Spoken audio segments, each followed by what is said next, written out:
บ่ได้ฝนตกพี่น้องแม่นแล้วโอ้มาแล้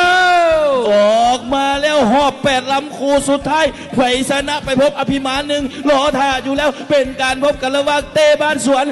888อยู่ลองน้ำวังมาพบกับอภิมา2อยู่ลองน้ำวังว่าไผ่จะเป็นไผ่จะนำไผ่จะได้เข้าไปเล่นในหอบ4 ลำเอามาติดตามน้ำกันเบิ่งดีเต้บ้านสวนหนีเลยเว้ยอันตรายพ่อแม่พี่น้องเอ้ยอภิมาว่าจังไหนอภิมา2ตะเกียกตะกายพายแหงจะแส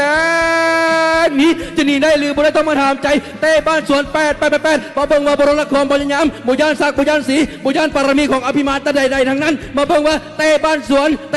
จะตีทันหรือบ่ทันโคขี้สู่สีบนเบียดเสียดสีตอนนี้อภิมาตะเกียกตะกายตีแหงจะแสงออกมามาเบิ่งกันว่าเต้บ้านสวนจะเก็บความได้เปรียบหรือบ่ได้เพราะว่าตอนนี้หัวซ้ำกันแล้วพี่น้องเอ้ยเอาเริ่มจะเป็นจังได๋ตอนนี้เบิ่งดีอภิมาเริ่มจะตีแหงแสงหนีจากเต้บ้านสวนจะเป็นจังได๋จะพยายามทันบ่ทันว่าเอาแล้วอภิมาหนีแล้วพี่น้องเอ้ย150 เมตรจะเข้าเส้นชัยจะเป็นอภิมาหรือเต้บ้านสวนเบิ่งตามสายตาตอนนี้หัวเงินยังสมันเก๋อยังเสมอกันเบิ่งบอกบ่ได้กองของเขาจับดีๆเบิ่งตามสายตาสูสีละเว้ย50 เมตรสุดท้ายจะเข้าใส่คู่ขี้สู่สีบนเบียดเสียดสี888อภิมา888อภิมา888อภิมา888อภิมา888อภิมา888อภิมา888อภิมาเข้าเส้นชัยหักบ่ละบาทนี่